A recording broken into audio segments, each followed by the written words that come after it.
think the biggest thing I'd say is don't just focus on that one sport. I think if you put your entire identity into one sport, you're just setting yourself up for failure, right? Learn more movement skills, learn other things, enjoy being around other teams and being a part of other teams. I think you learn a lot from being a part of other teams. And so I'd say play more than just that one sport, and then really like take your physical development really seriously. Once you get to that college level, you know, yes, lifting's tough, training's tough, conditioning's tough, but the people you're going up against were the best 1 to 2 people you saw in high school on every team. That's every team you're going to go up against. So like if you're not taking your physical development seriously, it's gonna come back to bite you pretty hard, and you're not gonna have as much early success because now all of a sudden you got turned on. Now all of a sudden you got to like really take yourself seriously in the weight room and development side of things. All right, back at it.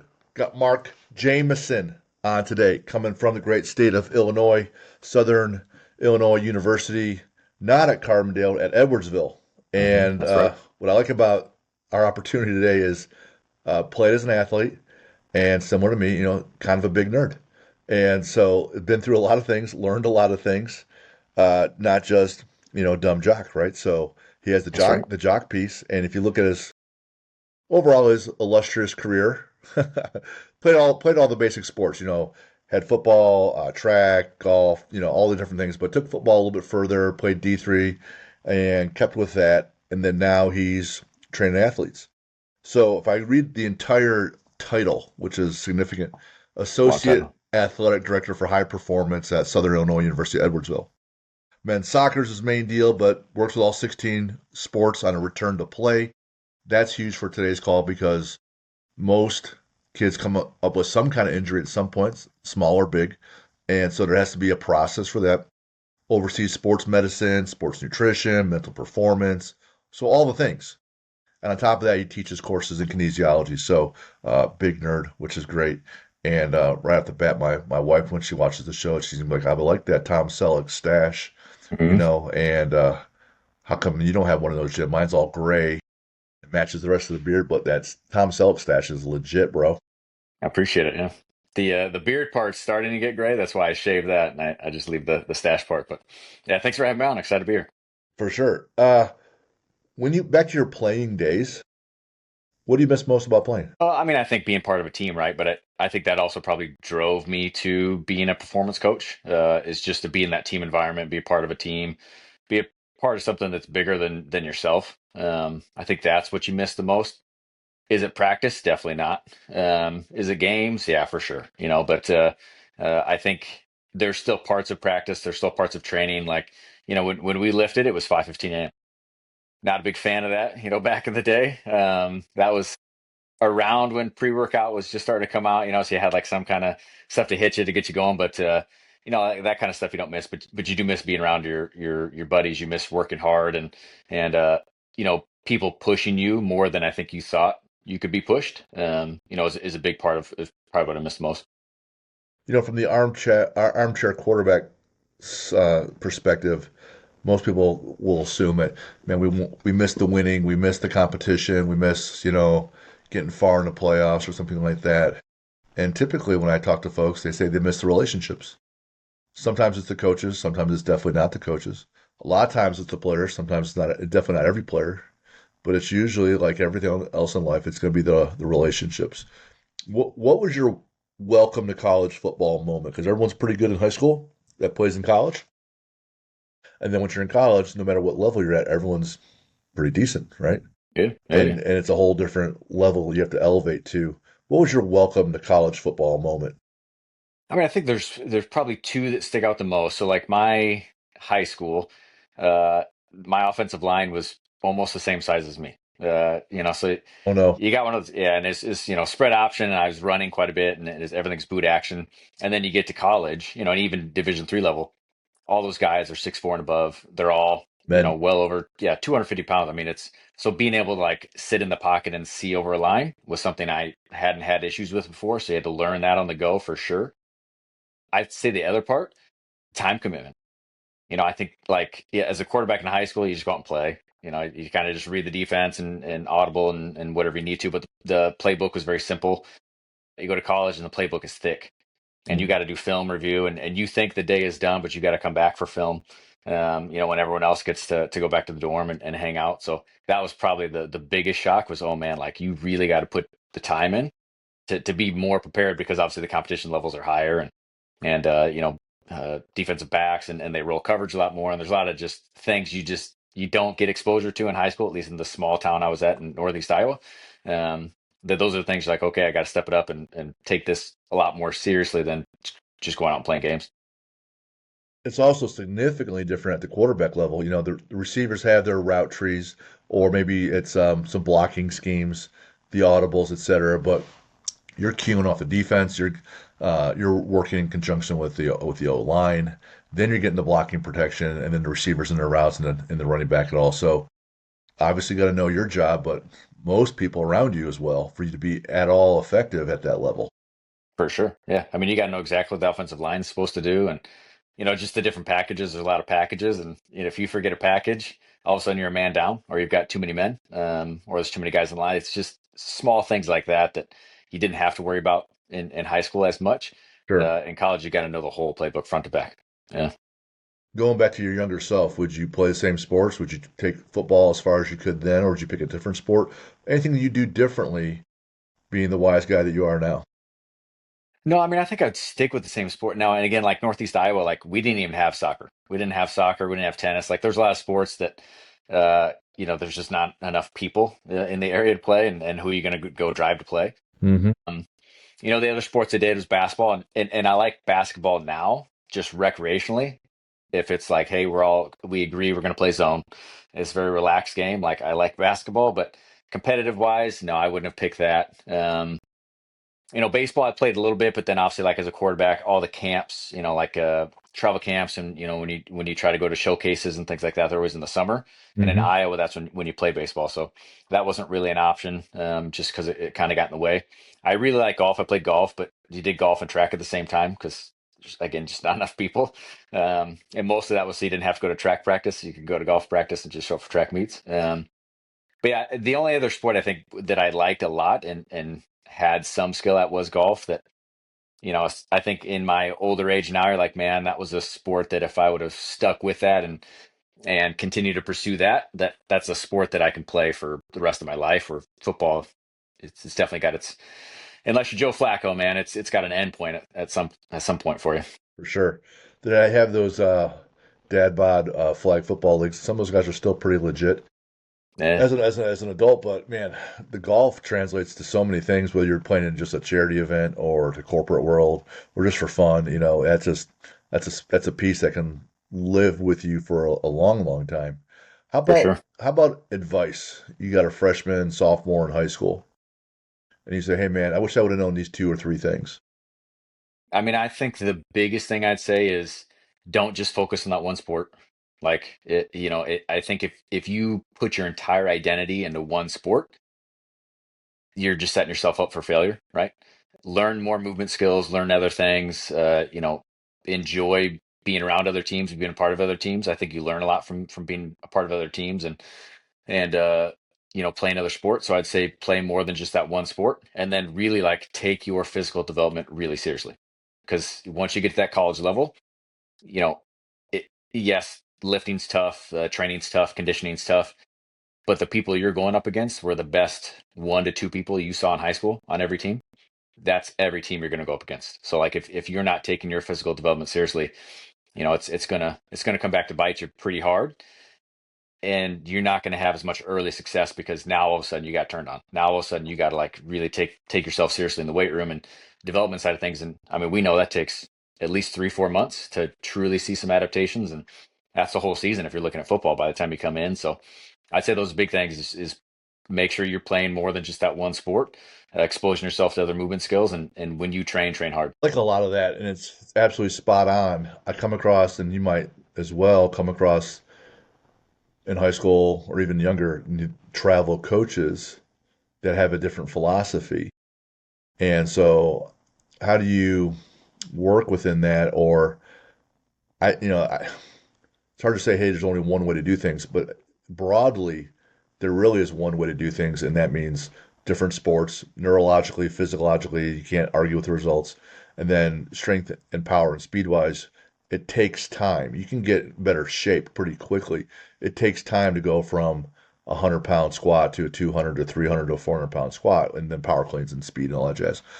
So how do you mesh with the other coaches that say, hey, man, Mark, you know what the hell you're talking about. They need to be playing volleyball, soccer, baseball 10 months a year. Yeah, I mean, the hard part, right, is it's a money game. A lot of it is if you're looking at showcases, right? If you're looking to get seen and have highlight reels and get in front of recruiters and things like that, you do have to do all those like AAU leagues and things like that. Outside of, I mean, around here, to be honest, like half the sports you don't even play for your high school team, you play for some club, right? Like, and that is a year-round commitment. Um, you got to meet them where they're at. I think it's one of those things you can't just say, well, don't do the travel ball and just play another sport instead. That's not going to happen. That's not realistic. So what I would say then is go seek out a strength and conditioning professional. That's not, say you're a volleyball athlete, don't go to a jump coach. Don't go to somebody else who all they're going to do is have you jump more and all they do is focus on plyometrics. You get enough of that at practice. Go to strength and conditioning coach who's going to build strength, who's going to improve your capacity to withstand heavier loads and higher forces to be able to have higher outputs more continuously. Your practice is going to improve from that. Your natural sport skill will improve because you have the ability to do those at a higher rate and do those more, have more sustained outputs. So that's what I'd say is, if it just doesn't work, again, don't be unrealistic with, hey, just don't do that one season of travel ball and play another sport. Let's get movement skills from a strength and conditioning professional who's certified, who isn't going to just try to be a sport specific guy because you're already doing too much sport. All right, so let's find a guy who's going to build general capacities and foundational movement patterns and strength and things that you're not getting exposure to. There's a lot of buckets that don't get filled if you only play one sport. For So sure. find a person that's going to fill those other buckets for you. Whether you're a car or a business or in a relationship or a pump company where there's all these different factors, everything has some kind of limiting factor. And everything has some kind of strength that they do well, and their strengths are whatever they're best at. That's going to be their competitive advantage. That's just right out of business school, but it's also for an athlete. Maybe the person is really really fast, straight ahead and laterally, but they don't know the playbook, limiting factor. And if you're always doing the main thing, well, your competitive advantage is going to be going high and the skill component.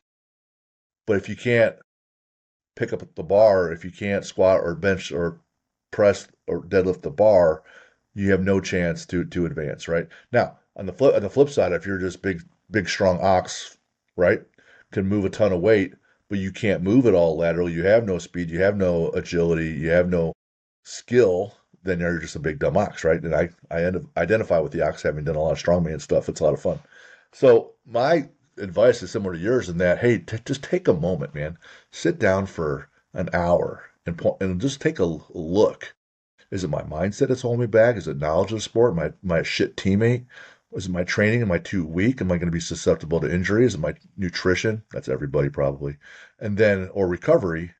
Those are the six things we talk about. Something there has got to be holding you back pretty decently. And once you start addressing that, now you got a chance to keep evolving. But what I find is everyone keeps going in the same pattern. They don't take a breath to look around and say, hey, man, maybe I shouldn't be doing all this in one area. It gets too concentrated. Do you see any trends in the high school or now that you're working the college level? Any trends you see with kids coming into college and the students you're working with? Yeah, I mean, I'd say the biggest trend is, to your point, they don't take time for themselves. Their schedules are full. When they get here from class schedules, from practice, from weights, you're looking at 8 hours a day that are already taken Mm-hmm. up for you. And when we talk to them, it's okay, how do you fill the rest of your day? Right? To your point of nutrition, sleep, recovery, things like that. They fill it with social media. It's just wasted time on screen. So even when you could be physically relaxing, mentally you're just draining yourself because all this stuff is just high dopamine response. It's stop doing this, or it's very fast. Lots of colors, lots of loud noises, music, things like that. That's not allowing your brain to recover, right? So we see like physical preparedness. It's not hard to quantify that. We can show you. We'll get you at some point in your career with us at the strongest you've ever been, the fastest you've ever been, the most fit you've ever been. but maybe you're not competing to the level you used to even in high school. It's because there's just not enough mental readiness. You're just fried. And to your point, right? Like when do you take time off? Hmm. If you're not allowing yourself some free time. So we try to push time management really heavy early on, to where we have you write down, okay, what are the things out of your control? Well, you can't control when class is, you can't control when weights, when practice is. Okay, what are the things out of your control? So now I can take a look at, okay, when are my fueling opportunities? When am I going to eat throughout the day? When am I going to do homework? When am I going to have social time? But the biggest thing is, when do I have free time? And when a lot of these kids actually write that down and they look at their schedule, there is zero me time or free time because they just fill it with a bunch of wasted time. So I think that's probably the biggest thing we see is they don't even know how to manage their own time because it's just been dictated for them. Sure. So teaching them, okay, how do you manage your own time so you can be mindful, you can work on mental performance skills, you can actually recover. You can spend time away from just poor things like, again, social media and stuff like that it's not helping you. It can be a good 5-10 minute distraction, right? But you still have to have mindful time and time for you. So getting them to even recognize that. And hey, if you pull up your screen time and it's over 6 hours, which they all are, we got a problem we got to start with right there. Let's start with that and slowly chunk that away as much as we can. Yeah, I was working with these kids, East Coast, and they they made it a competition with their football team. These two kids, I forget their last names. They championed it.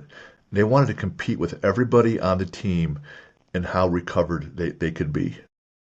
And so Good competition. the people in the group would get like a Whoop or some other tool. You can also just quantify things, but they would get made fun of. Oh, you're going to bed early. You're not going out thirsty Thursday. Doing all these things. And what they said, so the two brothers were made fun of at first, which is typical when someone sees something doing something different. And what they were the teammates were witnessing was the kids were coming into the weight room early because that's when their lift schedule was. No one lifts all at once, and they were refreshed. And they were just like pushing numbers and pushing weight, and their velocity based numbers were up, their raw strength numbers were up, and it's like, oh man, what's going on? And they're like, I know we come in so rested that what we're doing right now has now become pretty easy. Right. Now, Yeah, the maturity needed to make that decision, right, is high, right? And if you have a strong why, hey, I'm trying to get to this next level, then it's not like a question, could I or should I do it? It's like, okay, just tell me what to do. I'm going to do it. So you're right, man. They can, and I find it's true, myself included with coaches, where I could sit there and coach every session, look at videos of people training, pour in more knowledge, talk to people like you, and then it's like, hey, man, if I don't recover and the next day, like, I don't come in energized as a coach. yeah, I don't come in energized to lift. I don't come in energized to be a spouse, right? So it's always not how hard do you train, how hard do you train, recover, and then train hard. So I got to believe if they come in a little bit physically underdeveloped and they're not recovering and they're playing a college sport, you as a return to play specialist, you will have opportunities and job opportunities and money coming at you forever because there's too many problems for you to fix. exactly. It's like being a mortician. You know there's always going to be business, right? There's always going to be Um, business here, yeah. So right, right. different sports, different. Some are changing direction sports, some are not, right? But you see trends there in the injuries with For color. sure. Yeah. And Let's hear about those. I mean, to be honest, and again, it goes back to the multi-sport, right? The athletes who did play multiple sports throughout their youth and in high school, they do tend to have lower injury rates, and they do tend to recover faster. And again, I think a lot of that is you're not having to reteach them certain motor skills. They've built other capacities and strengths just because they had different movement patterns that were required of that other sport they competed in. But I think the biggest trend that you see of highest injury rates, you look at the teams with, in college, you have your 8 hour period and your 20 hour period. So you can have in an in season, preseason, in season period, you can have up to 20 hours of mandatory activity, whether that's practice, weights, competition, all that stuff. The teams who tend to have that close to 15 hours a week that they're practicing and they're on court, they're on field, whatever it is, those teams always have higher injury risk. And it's no surprise. I mean, it's just, we look at basketball practice alone. And if you quantify, through GPS and other things, the amount of foot contacts they have at different speeds they move at, you have close to of a 3 hour practice, 3 million pounds of ground reaction force per limb. I mean, how the hell are you supposed to prepare them for that? We cannot. You could give me 4 years to strength train somebody. I cannot prepare you for that amount of force that your body has to Absorb. withstand. Yeah, right. Right. So I think that's one of those things, the sports that I think are more cognizant of that spend less time on feet. And when they are there at practice, they're very intentional with it. The teams that play fast or practice fast, right? So when they start, it's not this slow, you got 45 minutes to an hour of just really slow technical. It's a lot of up, a lot of down. And then they're like, all right, now let's go hard. And they're always like, why do our athletes move slow? Well, you train them to move slow because they're in a fatigue state by the time you want them to go fast. If you start fast and kind of take what you see in the live action component of practice, if you take that and that becomes kind of the ramp back down of some individual work or some small group work on the back end instead of starting with it, those teams tend to be healthier. So a lot of it's a combination of, are the athletes prepared for this, and what does the actual workload look like from a coaching standpoint. And I think the athletes think they're ready for it because they had, you know, travel ball, plus they played their high school with their high school team. So they've had a lot of sport exposure, but it's not been at this intensity and it's not been against this level of competition. So you, Sure. you aren't ready for it. Right. The physicality behind it is going to be different. There's more volume, but also going against, grown ass men. So, you could be a 17-year-old getting to college going against a 23, 24-year-old, especially the year, the COVID year, when people got a sixth year. COVID year and then the JUCO year they did last year. Right. Everybody got an additional year for that. I mean, we It's had some good. 25-year-olds. My goodness. So it was funny, like, not funny, it's interesting. If I'm a big West Side barbell guy, they talk about the max effort work. Max effort is just, moving the heaviest weight possible, right? But even the lighter days, the dynamic effort days, you're still moving as fast as possible. So it's still, you're moving as you're trying to exert as much force as possible.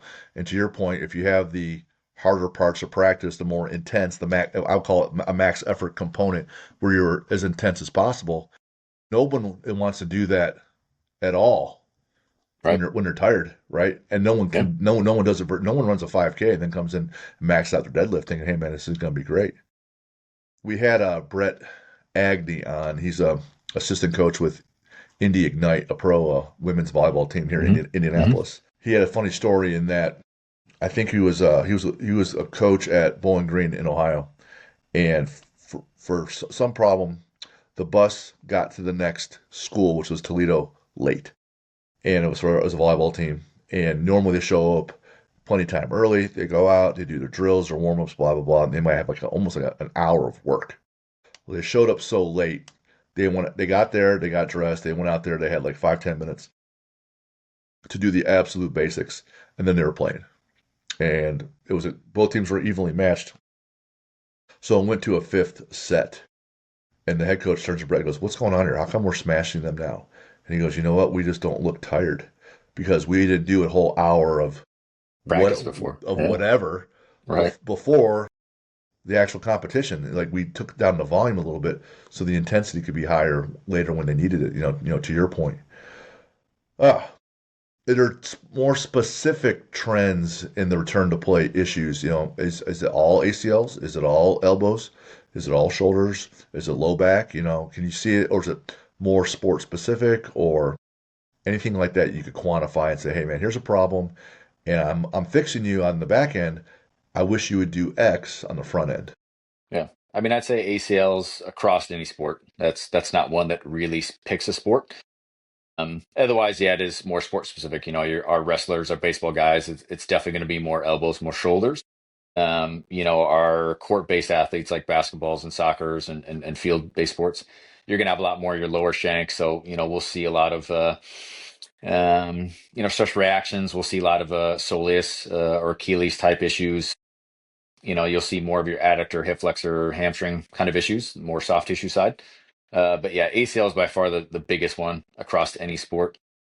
And to be honest, the probably 75% of the rehab training shouldn't be sport specific. It should be athlete specific.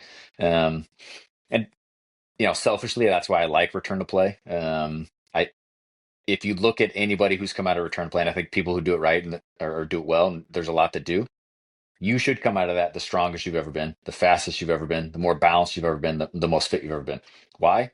Because again, we remove the sport, right? It's the most dedicated time you've ever trained in your entire life. You look at an ACL, it's most surgeons are not going to clear you for full participation until 9 months.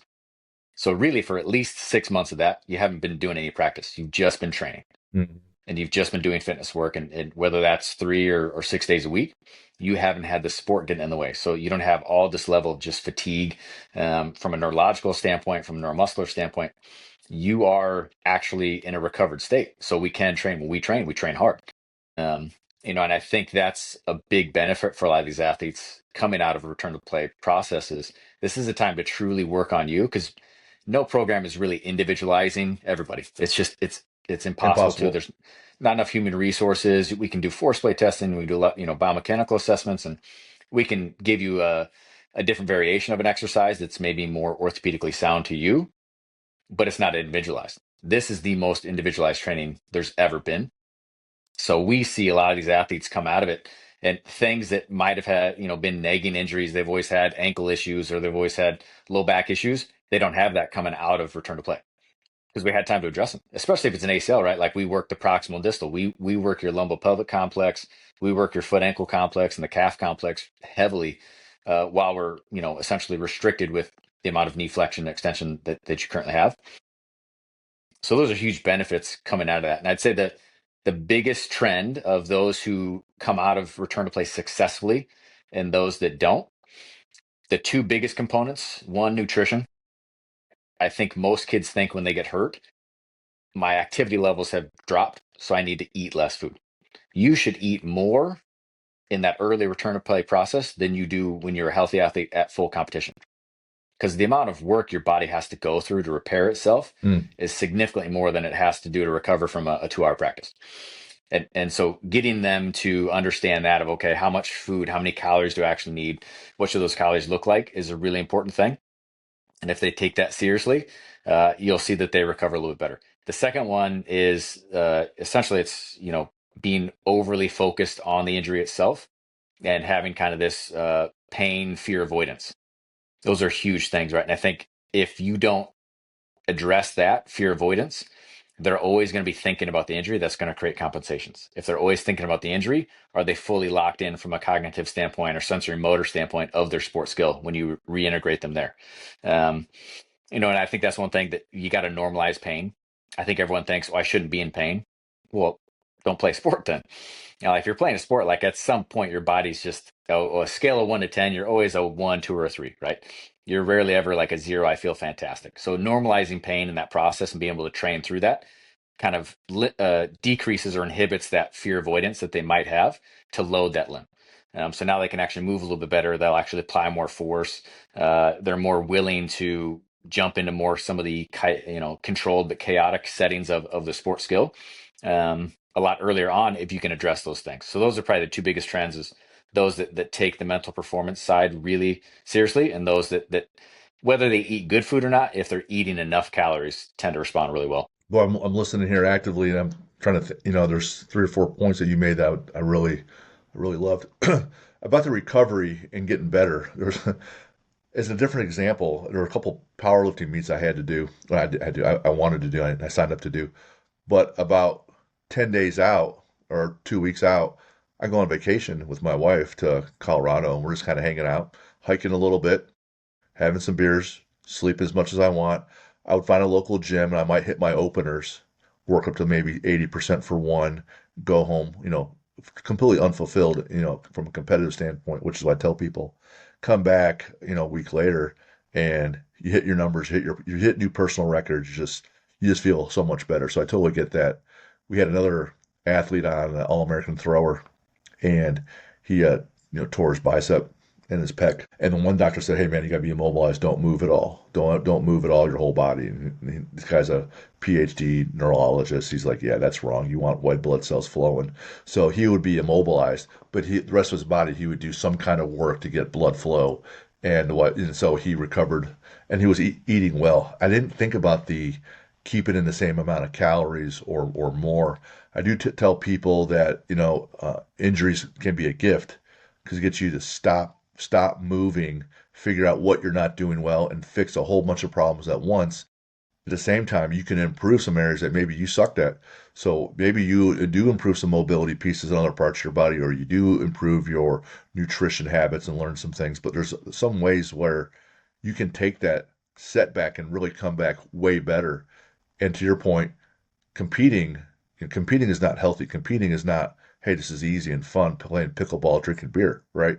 Right, right. Like you're trying to win, which means you are going to be in pain training wise or on game day. Or I remember Dan Campbell said, hey, on the first day of practice for the Detroit Lions, this is the best day you're ever going to, this is the best you're ever going to feel today. For sure. Yeah. So come February, you might feel this way again when everything's over with. My goodness. What about you kind of touched on this a little bit. I tear my ACL. I'm doing all the things. My whole right leg is better. I'm worried about you. You and I are both worried about overcompensating with my left leg. So now both legs, physically, I'm optimized. I Hmm. got great range of motion, great strength, great power. Can move laterally, can move straight ahead. But in the back of my head, I'll be thinking, "Fuck, man, I tore the ACL," and Yeah, that my other one could go out too. So if it's my right knee, then maybe it's my left ankle or my left hip that compensate. In the back of my head, I'm like, I don't know, I don't know. So then you hesitate. You don't go full tilt. You might put yourself in a bad position on the field or on the court because you're hesitating. Talk about the mental side of getting that athlete back where they were before, but also we're not always just looking in the rear view mirror. Maybe we want to be advanced, where we come hmm, in like, hey man, I've been hurt before, but now I'm way better. I can attack. Talk about the mental side and building that up and the habits and the process for that. yeah. I mean, it's huge, and we started from the very beginning. So say it is an ACL, right, and you have surgery, you should start that from day one after the surgery. Um, and really, what you're focused on there is, for a lot of us, right, we focus on the end game, right? That's just kind of how we are, especially as athletes. You're always kind of focused on the competition and not always the process, right? Sometimes you just kind of go through the motions with the process because, again, you're just told, when and where to be. So for them, in their mind, I'm not getting to play my sport for 9 months, right? So they're already in this just negative mindset. Uh, and really, what you want to do then is, okay, can we redirect that? So there's skills like reframing, right? So anytime, which is simple, right? Hey, I come to weights and my thought is, oh, fuck, I don't want to lift, like it's too early, and reframe that, right? Like, what's an opportunity to get better day, and just different ways to have a better mindset about things. But a lot of that kind of comes from, this is probably the first time that they've actually paid attention to their own feelings and emotions. So a lot of times it's start with journaling. Journaling and goal setting early on are two really big things. So your ability to just self-reflect, which I think once you come out of return to play is massive. So when you're back in the sport competition and things like that, your maturity level is so much higher because you're able to actually challenge yourself, and after game, after practice, what were the things I did really well? What are the things I want to celebrate? What are the things I struggled with? Was I a good teammate today? Did one of my teammates help me today? What did I do to make the team better today? Right? Start to again think about the bigger picture. And if you're able to address those things, then okay, I didn't like what I did here at practice, or I didn't like how I responded to this situation. If you don't actively think about that or write it down, you're not going to improve that. You're just going to continue to do the same thing every single day. So that's a big component we start with early on, is just that journaling, make that a process, make that a habit that you just get used to doing. And then goal setting again, right? Let's focus on the small goals. Because again, our biggest goal for everybody, it's a collective agreement on, we want to get you back to playing your sport. Well, let's focus on what can we do right now. So in the first 2 to maybe 4 weeks, depending on the surgeon, you might not even be able to be active, right? Because they want a lower risk of infection rate, things like that. So our goal setting is going to be probably based around nutrition, right? I'm not hungry. I might be taking some of the pain medication, which is going to make me constipate. I mean, the whole process sucks, right? But can I at least continue to make sure I'm getting enough calories? Can I make sure I'm fueling every 3 to 4 hours, things like that? Those are the small things you start with, and then once you get back into training, to your point of the pec and the bicep, as early as we can do unaffected limb training, we do, right? That cross education is a really impactful thing, and we have surface EMG that we'll use here, and it's really fun to actually see that, Like with the shoulder, if you put it on infraspinatus on the surgical arm, and the other arm is just doing grip work or it's just doing rotator cuff work, you'll see muscle activation on the other side, right, in a completely static state. So let's get that process going early. So we handle a lot of that. So now that you're getting back into activity, we have to increase our mental performance skills. So now we can kind of start to focus on, what is my confidence? What's my leadership ability? Because at practice, I still want you to be involved, right? I think that's the hard part for a lot of athletes is they feel like, okay, I'm just sitting on the bench and just watching. Their posture is really bad. I mean, right? Like bad posture leads to negative emotions, right? Which is going to lead to negative habits and feelings. So can we get them actively involved in practice? So we try to get them involved in film sessions. Can they help with the scout of the team they're about to play? Can they be a leader on the bench? Can they kind of coach their teammates? Can they call them out if, hey, I feel like you're bullshitting today. You're not giving it all you got today. Like getting them involved that way makes them feel like a leader, keeps them involved, keeps them positive, keeps them happy. And then as they continue to progress, it's just a lot of skills of, now we have to get into more of the confidence side of things. Now I have to get into more of the where's your commitment at, which again is kind of that fear apprehension. Is there inhibition of that muscle because of pain or because of your perception of the pain? So how can we again get you to uh, not deflect necessarily what that pain is, but again, recognize the pain is a normal part of the process. And how can I again reframe that? If I have a negative day, how can I see that as a growth opportunity? What about today was negative or that I didn't like? What are the things that I could change that will make the next day better? It kind of goes back to your example, that the two brothers that were taking their sleep more seriously, they were going to bed early, taking their nutrition seriously. If you actually start to track those things, which most athletes don't do, again, a lot of that comes from journaling. But if I start to actually track those things, oh man, I felt like shit the last 3 days. Well, I didn't sleep more than 6 hours. I was up too late. I was on my phone too much. I didn't eat for an 8 hour gap throughout the day at one point. Even if you just change one of those things the next day because you took the time to reflect on that before you went to bed, okay, maybe I'm still going to be on my phone. I'm still going to go to bed too late. But if I make sure that I pack food in advance or I know I'm going to go get food in between, you're going to feel better the next day. And then if we can do that a couple of days in a row, now can we start to limit the screen time, or can we challenge ourselves to set an alarm on your phone at 10:30? Let's start the process to go to bed. So those are a lot of the more mental performance side of things, or just the habits that they need to create in that return to play process that we try to push, but we push them immediately. We don't wait until you're training. We do it before you start to train. Mm. Gotta love that.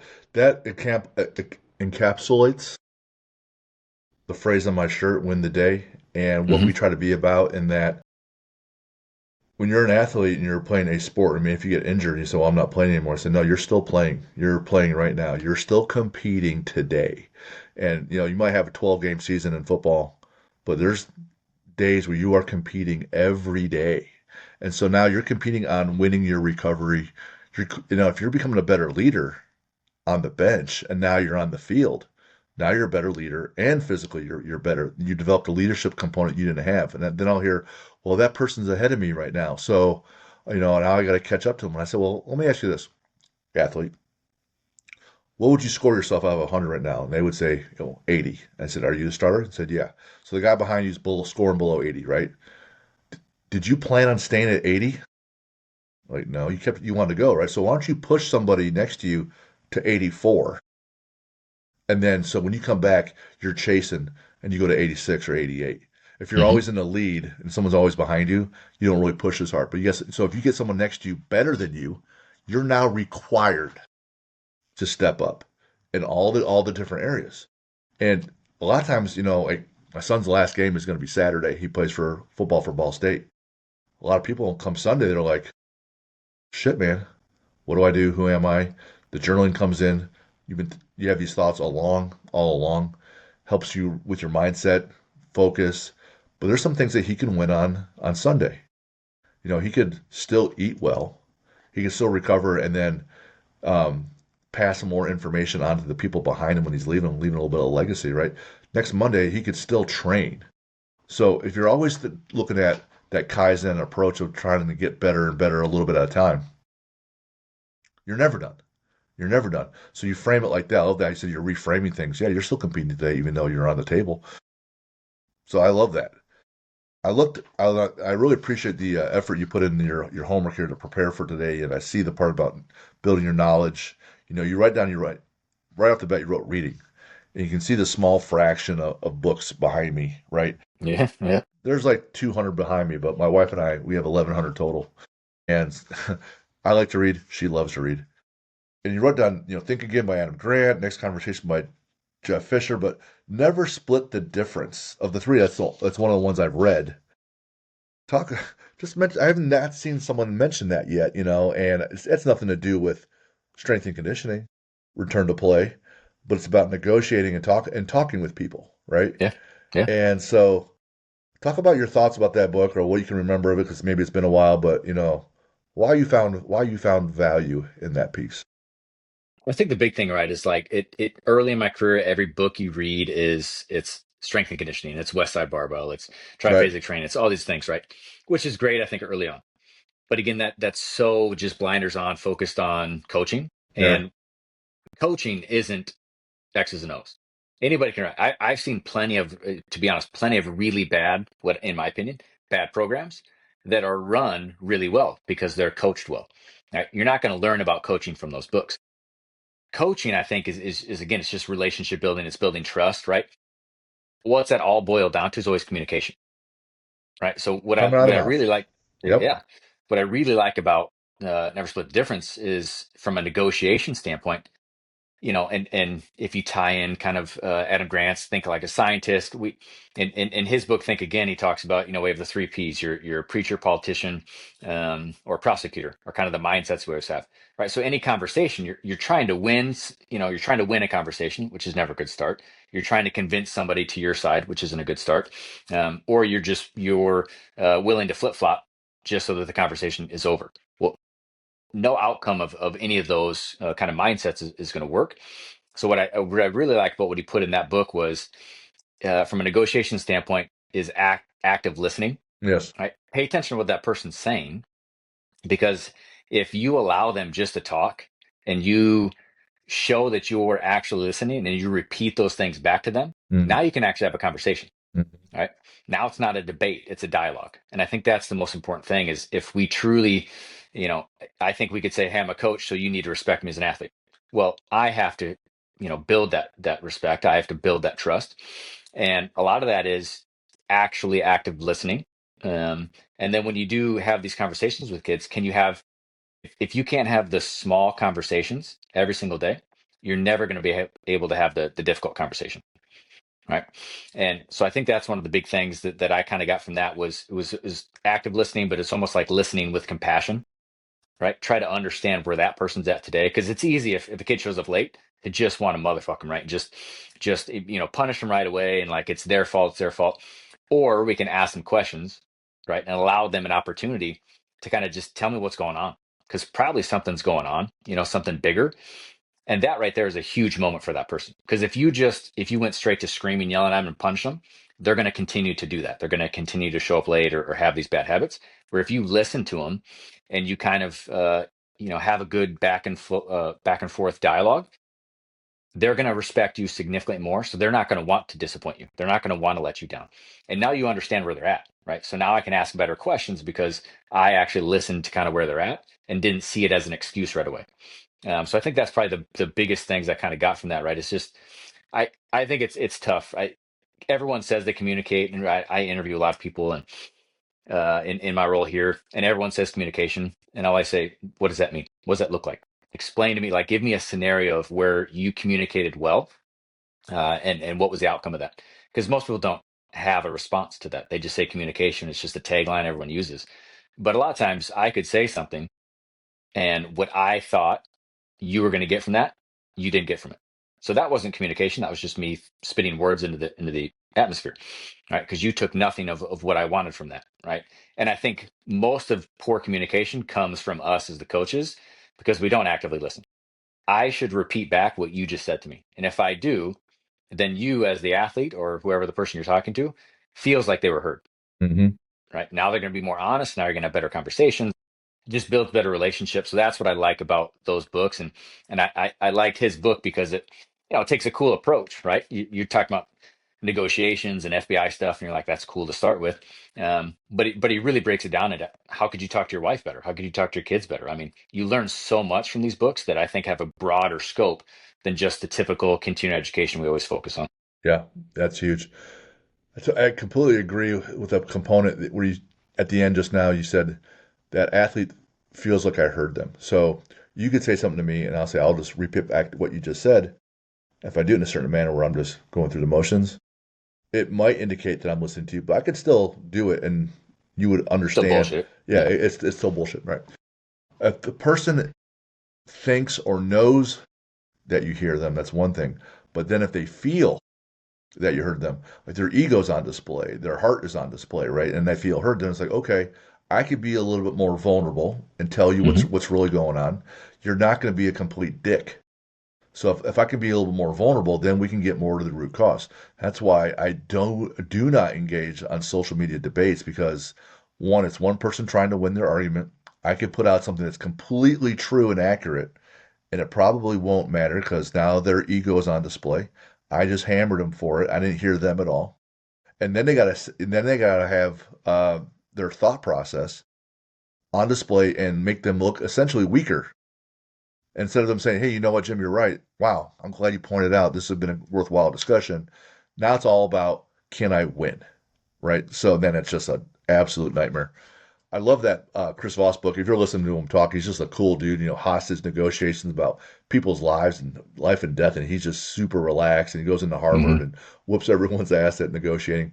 For me, one of the easy things was or habits I've completely tried to work on is just labeling. So Hmm. my son Sam was here the other day. He said I have this conversation coming up with my friend. I have a concern I want to address with him. And I say, well, just label it. Hey, friend, I got this concern, but first and foremost, I want to be friends. So I want to make sure that's the backdrop. And if you think I'm out of line here, Right. just tell me to, tell me some of your business.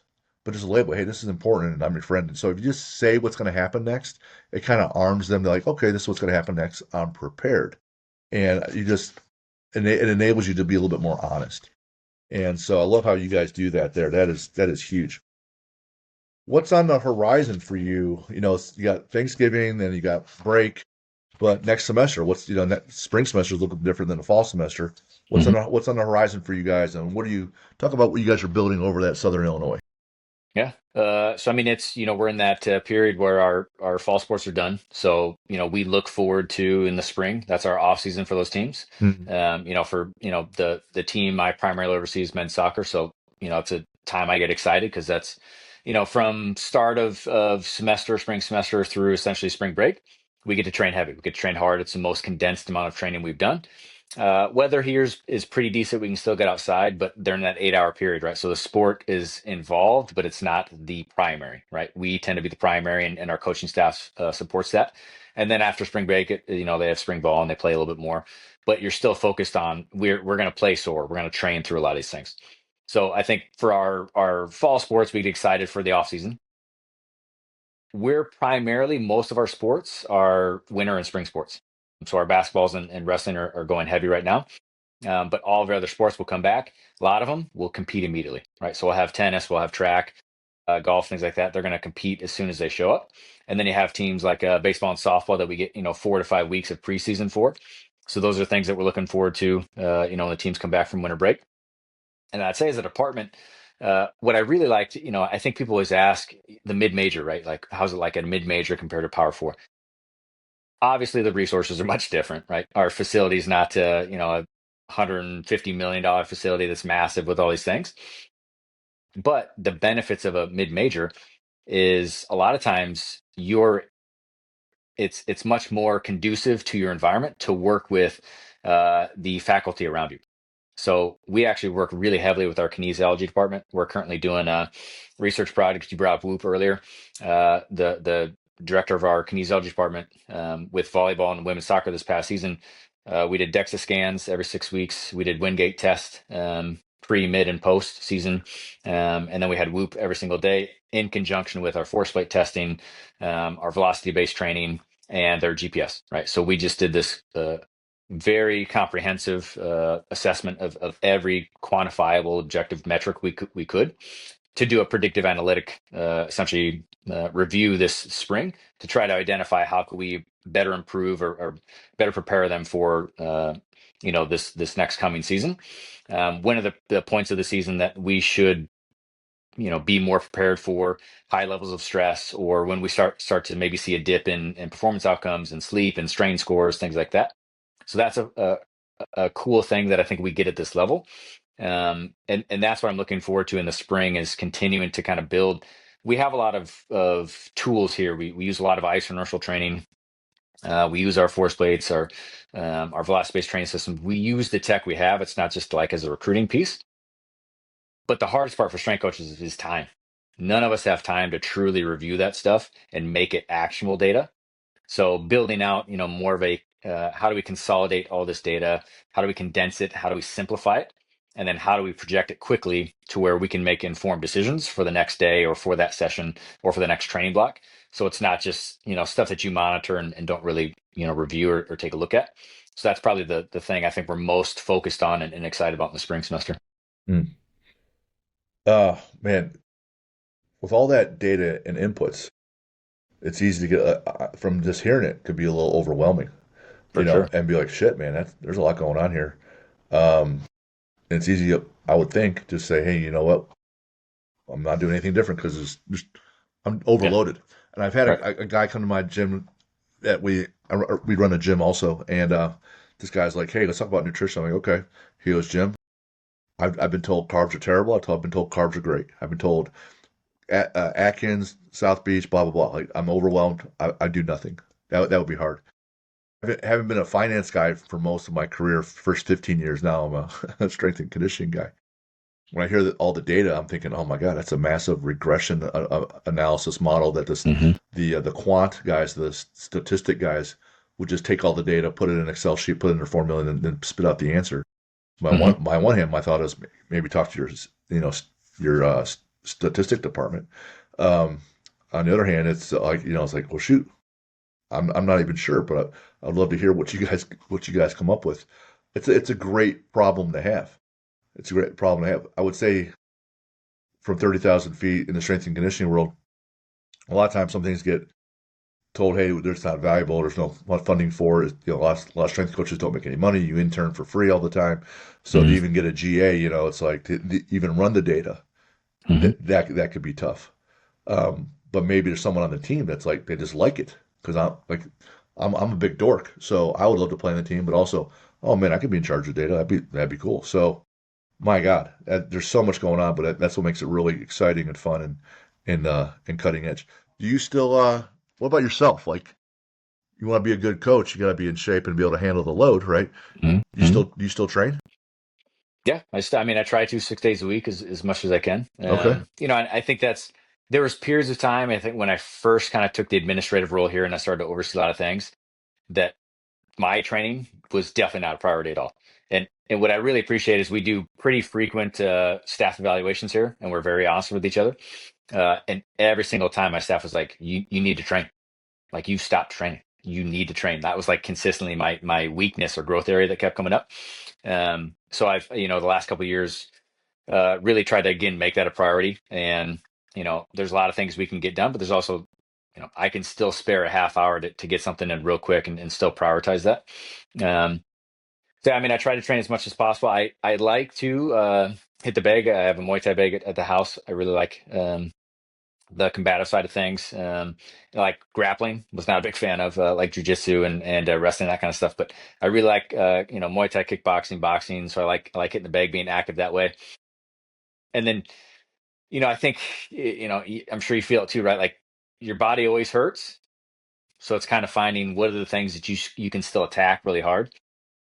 So to be honest, in the last like year, I've re-got myself into machines and just more isolated training, and my body feels fantastic. I mean, I've been able to like actually, train myself to failure, to maximal failure from a tensile standpoint or just rep effort standpoint. And your body feels fine the next day. It's your joints aren't destroyed and your back still feels fine. So it's, finding that balance of, for the lower body, a lot of times it's, we have a flywheel, leg curl leg extension. Absolutely love it. We have flywheel seated calf raise. So hit those heavily because, I mean, you can build up good hypertrophy and strength. And and again, not have a lot of compressive force on the joints, and then a lot of like sled work and that kind of stuff, just to make sure the lower body is still going through full range of motion and different angular positions where you have to produce force and receive force. Yeah, I mean training should be important, right? And I got young boys. I got a 6-year-old and a 9-year-old, and uh, the 6-year-old for sure loves sports. So every night, even when I'm tired and I get home, he's like, "Hey, let's go play soccer, let's play basketball, let's wrestle, let's do something." So if my body's not ready for it, I'm not being a good dad. So I think that's kind of the new focus is how can I make sure, like physically, if you said, "Hey, you want to meet up and go play pickleball, or you want to meet up and play," I feel like I could do that and not be worried, like, "Oh, I don't know if I could do that." Just making sure the body feels to the point where if somebody called me out on something, like, "Yeah, let's go do it right now." Yeah, yeah. That's awesome. I love that. I've lived that life where I wasn't healthy at all, and I'm Hmm. setting a bad example as a father. And then um, when I tell people our athlete builder model, the head and the body, the mindset, knowledge, and teammates, the training, nutrition, recovery applies to accountants and applies to Hmm. doctors and applies to Yeah. school teachers. That if you're physically active, you're going to be better in all the other components. And it's true, just from the cortisol, the stress relief, the actual feeling, the endorphin release. So super super huge. And I love that. And it's there's no getting around it. You can tell the people that mentally they're a little they're different, whether they're in shape Yeah. or really overweight. It's completely Yeah. different. If you're trained, It's easy to say no, right? I mean, if oh if yeah, if you're not feeling it and you still make yourself do it, you're going to be more likely to do the harder things. And if you get if especially on yourself, right? If you can say no to yourself, that's not a good thing. It's because now sure, you're going to say no to everything. yeah, yep. What about when you are training? If you're training and let's say you're lifting, what do you have to listen to? I mean, I don't get a whole lot of choice, to be honest. Here, it's whatever the athletes are listening to. Myself, I'm uh, ride or die '90s grunge. There you Grunge go. alt rock. That's my stuff. Bush is like one of my favorite bands of all time. And if I say that now, all the athletes are like, "What the hell did you just say?" I'm like, Right. Yeah. "Bush, dude. 16 Stones, one of the best albums ever made." So yeah, definitely '90s. Anything in the '90s, like even rap, I'd prefer the '90s, but '90s grunge alt rock is my go-to. Awesome. What's a bucket list? For you, place you haven't been yet. You want to go try something fun, maybe with you and your wife or whoever. Yeah. I'd really like to go to Ireland. Never been there. I've been to Scotland, a little bit, like in Europe. We've kind of gone some places, but Ireland's the one that I haven't gone to that I really like to. I'd say New Zealand, but man, like that 18-hour flight and just like that part of it just sounds terrible. Well, is it one of those? Is it worth it to make that travel? But I'd say Ireland's probably top of the list. Nice. You got a favorite sports movie or two? I mean, probably OG, the program, from a football standpoint. That's by far one of my favorite ones. Starting defense, Um, place at the table, you know it. right? Um, and then from like a comedy standpoint, I mean, Adam Sandler with The Water Boy and Happy Gilmore and that kind of stuff. I mean, those are go-tos I could watch every single day. Well, I'm 50, and I was in the theater when the program came out, and I, Yeah. I saw the deleted scene when they're laying down in the road Oh yeah. playing chicken with the car. Then they'll Hmm. hope that the car doesn't change lanes and run them over. So yeah, big. My wife and I, we watch that movie right before college football starts every Yeah. fall Oh yeah. every Yeah. It'll get fall. jamped up for sure. Yeah. In terms of comedies, being from Ohio, man, it's all going to begin and end with Major League Yeah. and Ricky Vaughn. So, how Mhm. about a favorite sport to watch? Football is still my favorite sport to watch for sure. Athlete to watch? Any sport could be alive, could be dead, doesn't matter. I mean, favorite athlete to watch. I mean, I'd probably go back to again. I have a deep respect for combat sports. I probably like say George St. Pierre, like GSP. Somebody kind of in that early UFC, like when they were really kind of finding their popularity, that was just an ultimate athlete and really well rounded. Yeah, I remember in the '90s, I was watching Tank Abbott with no teeth in the big boy weight class in the early stages of UFC. Oh man, Yeah. Or how even about Gracie, Hoist Gracie having to fight Tank Abbott, who's 350 pounds. right? Those are the days. Yeah. The whole Gracie family, just legends. You got a book recommendation? We talked about a few. I mean, I definitely say, to me, probably the most impactful book I've ever read is Think Again from Adam Grant. Gotcha. Uh, this could be alive or dead, a real person or fictional. You got a superhero for us? My favorite superhero? Or just like somebody I want to hang out with. I would say Chris Farley in a heartbeat if it was somebody I want to hang out with. This passed away. Some people say Um, it's like Michael Jordan or it's Wolverine, or they'll say like, hey, it's my mother. She's my hero. uh, So yeah, yeah, wherever you want to take it. yeah.